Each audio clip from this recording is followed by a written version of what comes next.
자, 오늘은 로마서 10장 9절부터 10절 2절입니다. 로마서 10장 9절 10절 너무 잘 아는 말씀인데요. 로마서 10장 9절 10절 우리 찾으셨으면 우리 한 목소리로 같이 우리 합독하도록 하겠습니다. 내가 만일 내 입으로 예수를 주로 시인하며 또 하나님께서 그를 죽은 자 가운데서 살리신 것을 내 마음에 믿으면 구원을 얻으리니 사람이 마음으로 믿어 의에 이르고 입으로 시인하여 구원에 이르느니라. 아멘. 오늘은 사도신경 들어가기 사도신경 서론을 강의하려고 합니다. 앞으로 한 12주에서 한 15주 정도 사도신경에 있는 내용들을 우리 마음에 새기는 시간을 가지려고 합니다. 최근 교회사의 역사도 보고 현대 교회를 보면 기독교나 교회가 가진 여러 가지 특색 중 하나가 뭐냐면 교리를 별로 좋아하지 않습니다. 교리 그러면 딱딱하고 교회가 그냥 이렇게 뭔가 이게 부드럽지 못한 좀 힘든 아주 그냥 고리타분한 정통교회 이렇게 생각을 합니다. 그럼 과거에는 교리가 아주 중요했어요. 교리를 굉장히 중요하게 여겼습니다. 그러니까 비기독교적인 문화의 배경을 가진 사회에 새로운 종교를 소개하려면 그 종교가 무엇을 추구하고 무엇을 믿고 그것을 근거하는 게 뭐냐. 모든 종교들마다 다 자기들의 경전이 있고 또 예식이 있고 또 따르는 사제들이 다 있잖아요. 그런 걸 보면 우리가 믿는 기독교의 기본 교리가 무엇인지를 아는 것이 너무너무 중요한 것입니다. 요즘 이제 포스트 모더니즘 영향으로 이론이나 이념이나 교리 같은 것에 별로 관심이 없어요. 그러니까 교단이나 교리를 살펴보고 교회를 선택하는 것은 거의 사라졌습니다. 한국에서 장로교회를 닫은 분이 와서 일단은 찾는 것이 장로교잖아요. 저희도 저희 교회에 속해 있는 교회들을 추천을 하죠. 원래 다니던 교회라면 할 수 없지만 다른 주로 이주를 하면 저희가 이런 교회 이 지역에는 저희 교단에 속한 교회, 저희 교단과 똑같은 교리를 믿는 신앙 고백을 하는 교회가 이러이러한 교회가 있습니다. 그리고 저희가 추천서를 써드려요. 근데 그런 일들이 거의 사라졌습니다. 목회자들의 추천서를 갖고 교회에 들어오는 교인들은 거의 찾아보기가 어렵습니다. 특별히 화란 교회인 CRC 교회는 교회 형태가 다 똑같습니다. 크고 작을 뿐이지 건물 자체 내용이나 똑같습니다. 똑같은 신경을 고백해요. 그래서 그 교인이 오면 그 교인이 그 담임 목사로부터 훈련받은 내용들, 그들이 고백하고 사인을 하는 이런 모든 이런 서류들이 다 통째로 옵니다. 그러면 담임 목사님이 그분의 신앙생활 어떻게 했는지 쭉 보고 거기서부터 다시 시작해요. 그러니까 이분이 장로님이었다? 그러면 6개월이 안 돼서 바로 장로로 임직을 해서 장로 사역을 합니다. 집사도로. 근데 이렇게 보다가 그 전에 있던 교회 목사님이 요 영역은 약합니다. 그럼 거기서부터 그 교육을 시작해요. 근데 요즘 현대 교회, 특별히 한인 교회들은 교인들의 배경을 전혀 알 수가 없습니다. 그분이 어떤 배경을 갖고 있는지, 어떤 것을 믿었는지 전혀 알 수가 없어요. 건강한 교회를 다녀서 요즘 같으면 신천지 출신이 들어와서 교회를 통째로 먹어 삼키려고 하는 사람들이 있기 때문에 정말 부담스러운 거예요. 물어보면 괜히 프라이빗한 거 자꾸 물어본다고 하지만 사실은 굉장히 중요한 것이에요. 여기 들어와 있는 사람이 누군지. 옛날 같으면 한국 같으면 방첩대나 이런 방공정신이 뛰쳐나잖아요. 잘못 얘기하면 껌값을 모르거나 신문값을 모르거나 그러면 바로바로 신고를 했습니다. 왜요? 대한민국이라는 그 소속감이 있잖아요. 그러니까 교회도 마찬가지입니다. 교회가 믿고 있는 것이 무엇인지, 교회가 뭘 추구하고 어떤 교리를 믿고 있는지를 알 필요가 있습니다. 저희는 침례교회가 아니기 때문에 침례를 하지 않습니다. 물론 목사님 저는 수영장에 푹 당기고 싶습니다. 또 강에 당기고 싶습니다. 아니면 저는 바닷가에서 세례받고 싶습니다. 그럼 해줘요. 그것이 양식이 그렇게 중요한 건 아닙니다. 그러나 제가 침례교로 갈 일은 없어요. 제가 침례교로 가서 제가 침례교 목사가 되어서 다시 세례를 받아야 된다? 그거는 저는 믿지 않습니다. 그만큼 교리가 중요한 것이에요. 저희 교단은 카톨릭에서 세례받은 것도 우리가 인정을 해요. 대신 다시 교육은 하죠. 그러니까 그런 것을 보면 이게 교리라는 게 얼마나 중요한지 모릅니다. 누가 성삼일체 하나님은 안 믿고 성사위, 마더 테레사를 믿는다 그러면 심각한 이야기예요.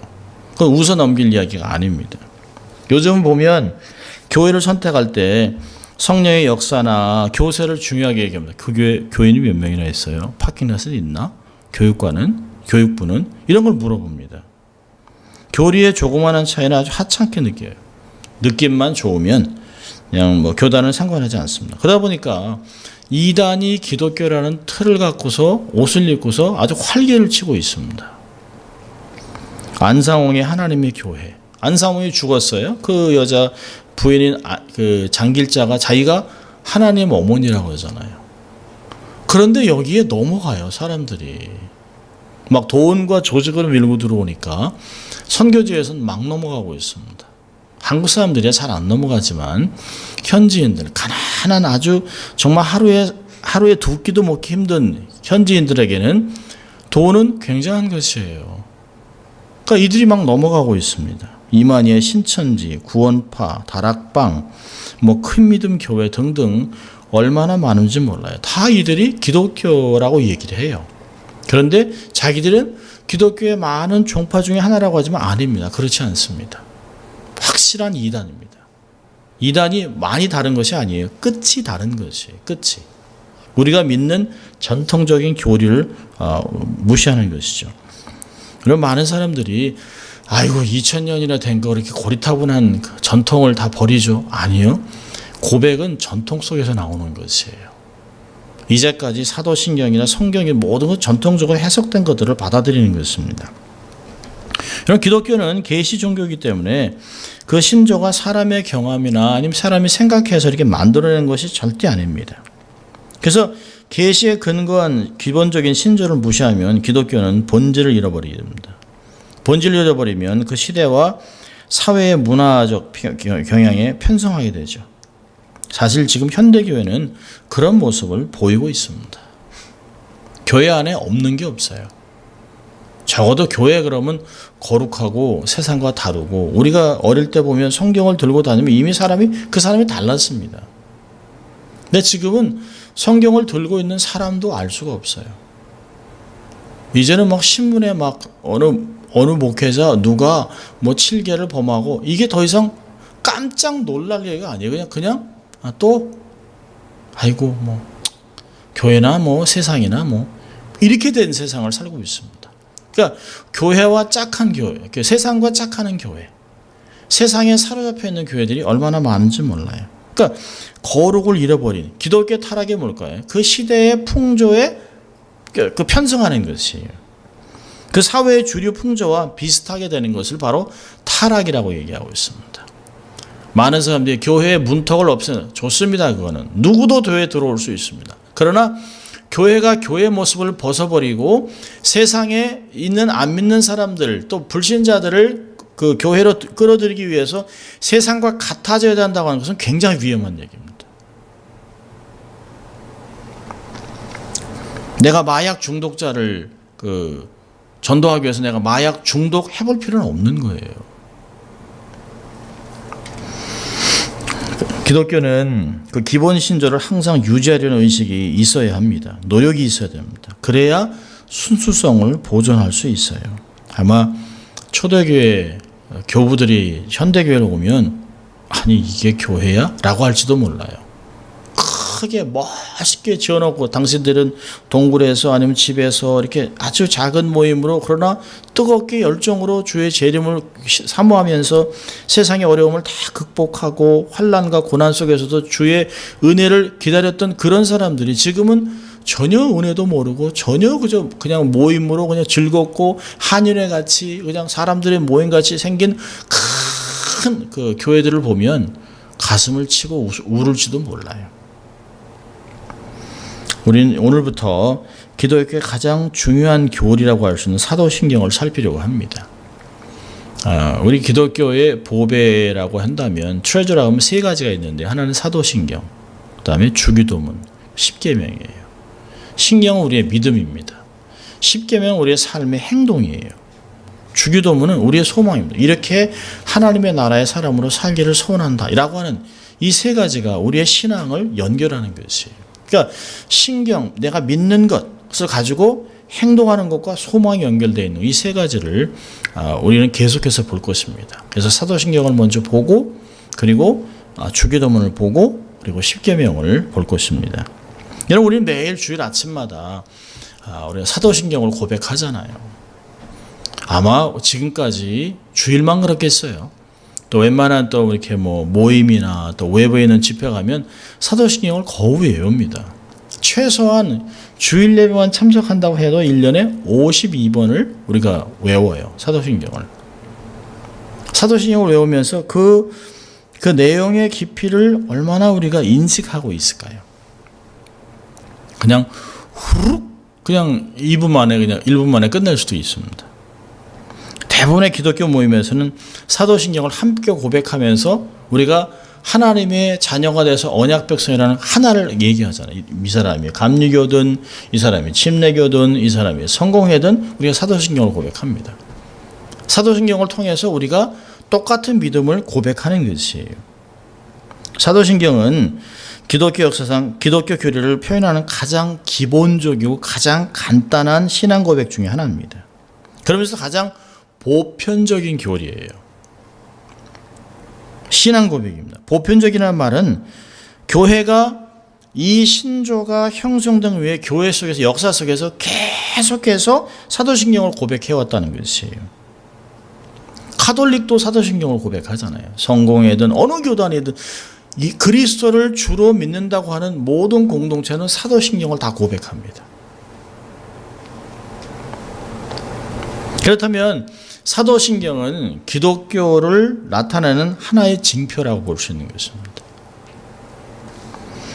사도신경 외에도 교회 역사상 많은 신앙 고백이 있죠. 우리가 매주일 우리가 고백하는 우리가 읽고 또 생각하는 소요리 문답, 웨스민스터 소요리 문답. 원래 웨스민스터 대요리 문답이지만 그것이 이제 어린아이들을 위해서 집에서 가정에서 자녀들을 양육하기 위해서 만들어 놓은 것이 이제 소요리 문답입니다. 그래서 대요리 문답이 이렇게 두꺼운데요. 그걸 107가지의 문답으로 만들어서 캐러카이징 한다고 그러죠. 자녀들에게 하나님은 누구니?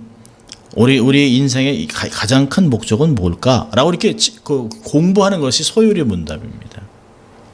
이 웨스민스터 신앙 고백은 1646년 런던에 있는 웨스민스터 교회당에서 많은 학자들이 모여서 이 신앙 고백을 만들었습니다.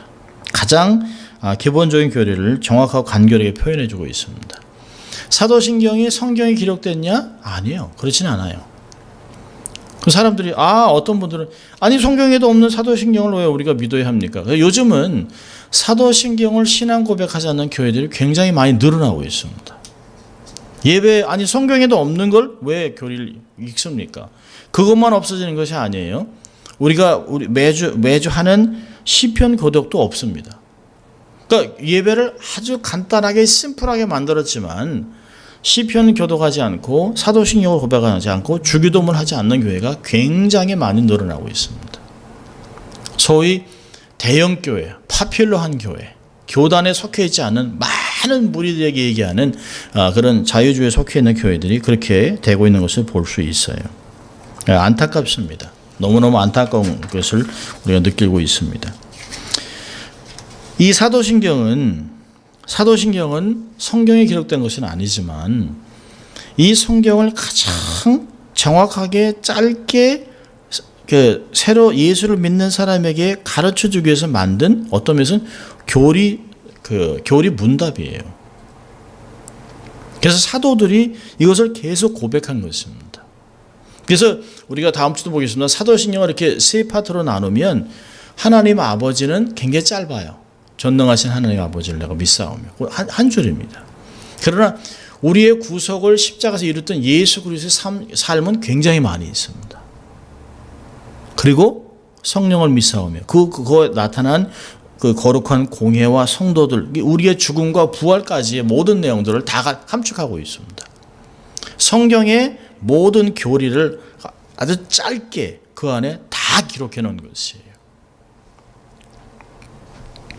자, 성경에 기록되지 않았지만 우리가 신앙 고백이 왜 필요할까요? 성경에는 믿는 사람이 반드시 올바른 신앙 고백을 해야 된다고는 간접적으로 이게 나타나 있습니다. 예수님이 제자들에게 마태복음 16장 보면 가이사랴 빌립보에 가서 많은 만신전 앞에서 아주 셀 수 없이 많은 그릭 그 신들 앞에 그 만신전 앞에서 얘들아 너 사람들이 나를 누구라고 하느냐 이렇게 고백을 받아냅니다. 사람들이 뭐 어떤 사람이 엘리야라고 합니다. 뭐 죽은 세례 예언이 다시 살아났다고 합니다. 근데 예수님이 너희들은 나를 누구라고 하느냐. 그때 베드로가 얘기하잖아요. 하나님의 살아계신 하나님의 아들입니다. 그리스도십니다. 라고 고백합니다. 그 고백에 주님이 흡족해 하십니다. 그리고 나서 그때부터 믿음을 그 신앙 고백을 들은 후부터 이제부터 자기가 고난당할 이야기를 하세요. 그러니까 우리의 신앙의 여정은 우리의 바른 신앙 고백을 기준으로 해서 시작된다는 것이. 그런 고백이 없이 우리가 신앙의 여정을 갈 수가 없습니다. 자, 우리가 성경 외에 이런 신앙 고백이 필요한 그 이유가 있는데요. 첫째는 뭐냐면 세례를 위한 기준이 세워지는 것이에요. 누구든지 목사에게 와서 세례 받겠다고 하면 목사가 그래요? 그러면 세례 받을까요? 그러지 않습니다. 그 사람이 누군지 알 수가 없는 것이 그럴 수 없어요. 세례를 받으려면 적어도 기독교 신앙에 대해서 기본적인 것들을 받아들여야 합니다. 그런데 무엇을 가장 기본적으로 할 것인가를 교회에서 정해야 되는 것이죠. 그때마다 이번에는 이거 물어볼까? 그렇게 할 수 없다는 거예요. 그래서 초대교회에서부터 누구든지 예수를 믿고 그리고 예수 믿은 것을 공적으로 드러나기 위해서 세례를 받는 사람에게는 반드시 세례 문답을 했어요.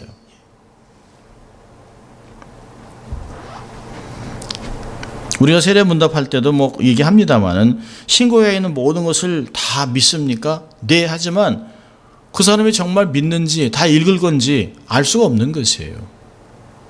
너무 추상적이고 막연하죠. 그래서 아주 간결하고 기본적인 신조가 적어도 필수 불교한 신앙의 기준이 대한 간증이 필요한 것이죠. 교회에서 세례를 받아서 명실공히 기독교인으로 인정받으려면 적어도 사도신경이 제시하는 신조를 고백해야 한다는 것이에요. 기독교인과 비기독교인을 구별하는 가장 기본적인 표준이 바로 사도신경이라는 것이에요. 그럼 세례 받을 때 그렇잖아요. 세례 받을 때 학습을 하고 그리고 나서 당회에서 면접을 합니다. 그러면 당회장 담임 목사와 장로들이 쭉 앉아 있습니다. 한편에. 그리고 세례를 받은 사람이 앉아서 면접을 해요. 면접을 할 때 물어보는 게 뭘까요? 사도신경을 한번 외워보십시오. 믿습니까? 주기도문을 한번 외워보십시오. 믿습니까?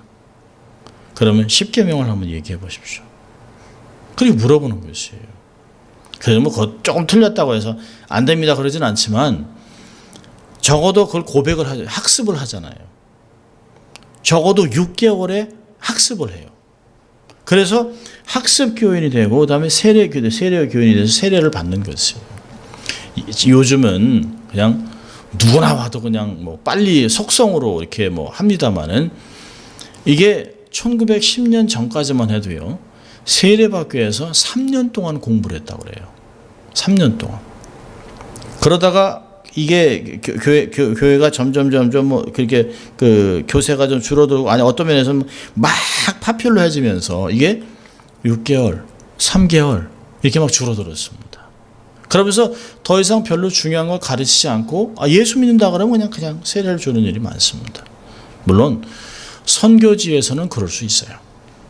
많은 사람들이 그럽니다. 아니 목사님 세례야 예수 믿는다 그러면 바로 주면 되죠. 그러면서 어떤 성경 구절을 대냐면 사도행전 8장을 얘기를 해요. 빌립이 갈 때 그 에티오피아 내시를 보고 물어보니까 여기서 내가 세례 받겠다. 그냥 세례 그냥 바로 주지 않습니까? 그건 초대교회죠. 초대교회. 특별히 선교지에서 목회자를 만나지 못하고 또 특별히 교회가 이런 공동체가 없는 상태에서는 세례를 주죠. 그러나 그럼에도 불구하고 많은 선교사들이 세례 문답을 해요. 세례 교육을 합니다. 그러고 있다가 한데 묶어서 한꺼번에 세례를 위해서 시골이나 아니면 이제 동굴이나 이런 은밀한 곳에 가서 함께 모여서 세례 문답을 하고 감격적인 세례를 주는 것을 볼 수가 있습니다. 세례를 위해서 이게 표준과 기준이 되기 때문에 우리가 신앙 고백이 필요한 것이. 두 번째는 자녀들의 신앙 교육을 위해서 이 신앙 고백이 필요합니다. 자녀들에게 부모의 신앙을 물려주려면 신앙의 가장 기본적인 요소를 알려줘야 합니다. 그래서 주일학교에서 주기도문 암송대회를 하잖아요. 또 사도신경 암송대회라고 십계명 암송대회를 합니다. 요즘은 그런 게 많이 줄었어요.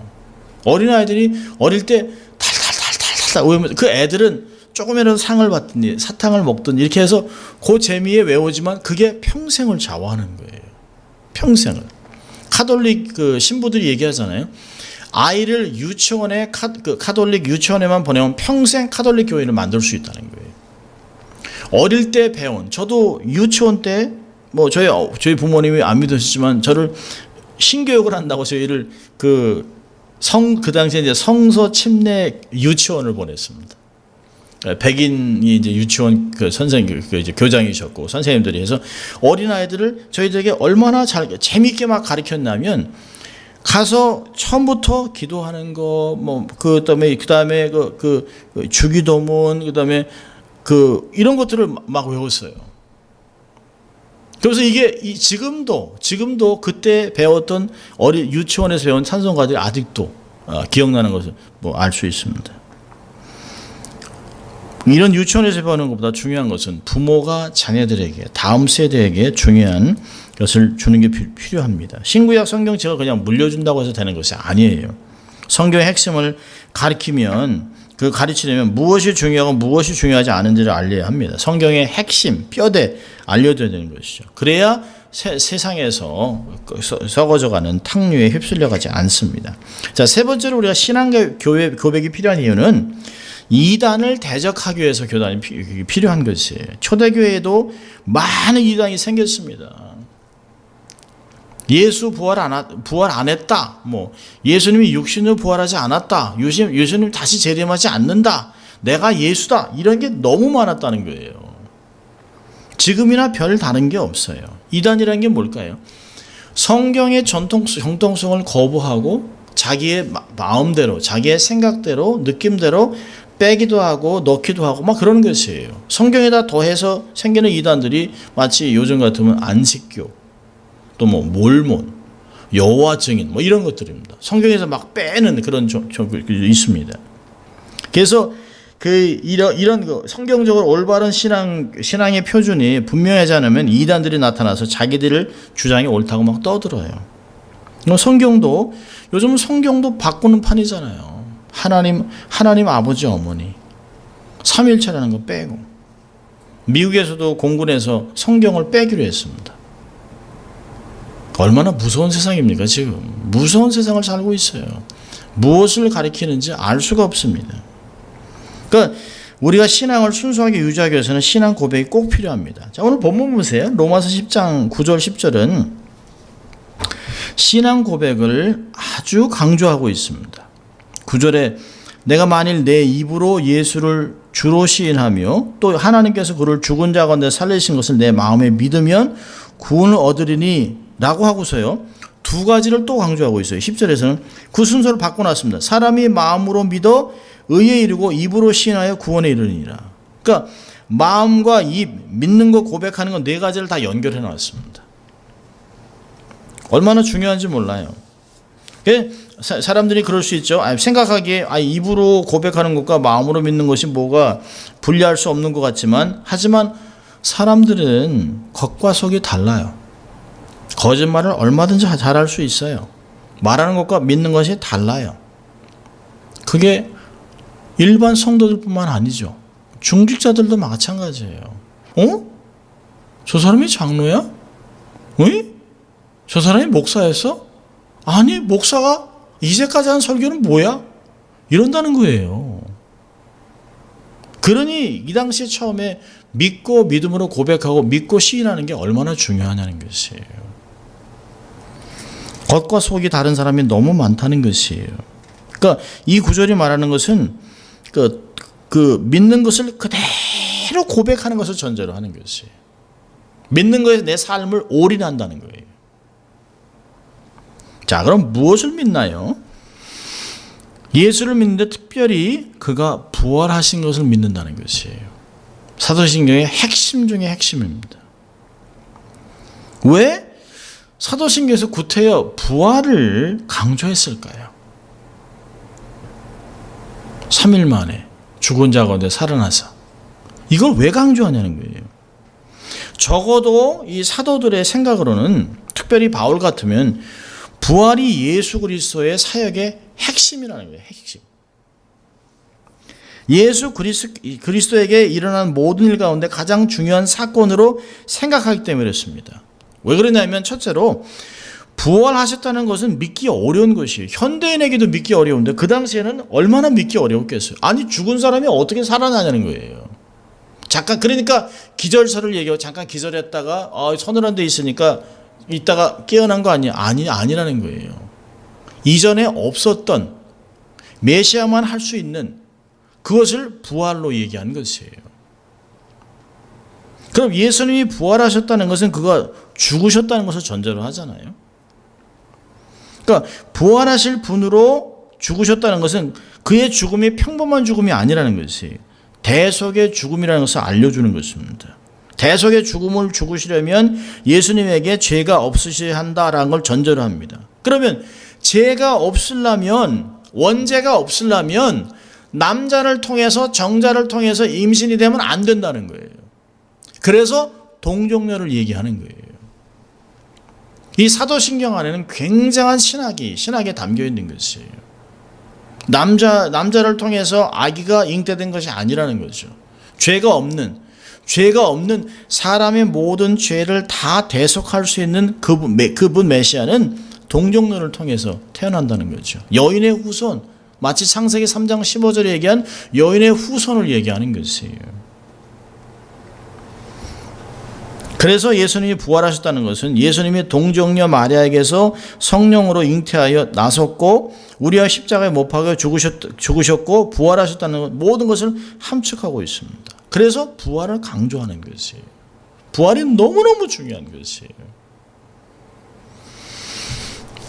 자, 그렇다면 우리는 사도신경을 어떻게 믿어야 할까요? 오늘 본문을 보면 마음으로 믿어. 마음으로 믿는다는 말에 대해 생각해 보면 마음이란 말을 영어로는 heart라고 하는데 미국 사람들은, 우리 한국 사람들은 그냥 마음 그리고 끝입니다. 근데 미국 사람들은 영어로 head, heart를 구분합니다. 머리와 이 가슴 두 가지 구분해요. 그러니까 아는 것과 믿는 것을 구별하는 것입니다. 그러니까 안다고 해서 다 되는 게 아니라는 것이에요. 내가 안다? 알면 뭐예요? 안 믿는데요. 통도사 주지사가 성경을 통째로 외웠다고 해서 깜짝 놀랐습니다. 그런데 하나도 몰라요. 무슨 뜻인지 하나도 몰라요. 신약을 뭐 몇십 번 읽으면 뭐예요? 모르는데요. 안 읽는 것보다 낫겠지만, 그러니까 머리로 아는 정도가 아니라 머리로 알아서 내 안에서 삶으로, 그래서 내 삶에 동의하고 전적으로 수용하고 그것을 붙잡는 걸 얘기하는 것이에요.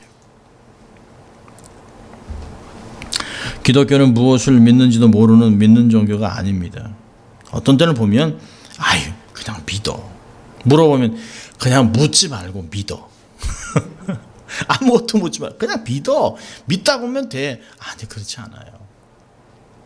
무조건이 아니라 어떤 때는 질문도 하고 우리의 의지를 동원하고 생각을 동원하고 이 머리를 동원해서 이걸 믿어야 하는 거예요. 분명히 컨텐츠가 있어요. 믿음에는 내용이 있습니다. 내용이 없는 게 아니에요. 그냥 일자무식으로 그냥 무조건 믿어, 그게 아닙니다. 그래서 로마서에서 보면 로마서 10장 14절에 그럽니다. 그런즉 저희가 믿지 아니하는 일을 어찌 부르리요? 듣지도 못한 일을 어찌 믿으리요? 전파하는 자가 없이 어찌 들으리요? 그러니까 전파되어는 내용이 없으면 믿을 것이 없어요. 반드시 내용 컨텐츠가 있는 것입니다.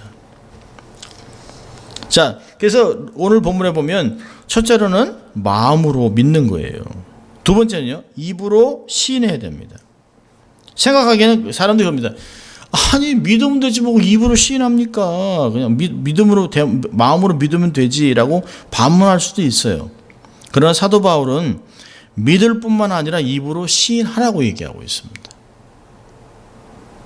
마음으로 믿을 뿐 아니라 교회에서 공식적으로 예수 그리스도를 주로 선언하는 것은 아주 중요합니다. 그래서 교회에서 세례를 베푸고 그 사실을 선포하고 그리고 교인의 명부에 등록하는 것 아주 큰 의미가 있어요. 예를 들면 이제 결혼식 같은 걸 얘기할 수 있습니다. 아니 결혼식 하는데 이 사람을 당신의 아내로 받아서 평생 뭐 검은 머리가 퍼플이 이렇게 다 하겠습니까? 그런데 뭐 대답할 이유가 뭐가 있어요? 다 아는데. 그러면 안 되잖아요. 대답을 해야 되잖아요. 일반적인 것도 중요한데 아주 중요한 선서를 하잖아요.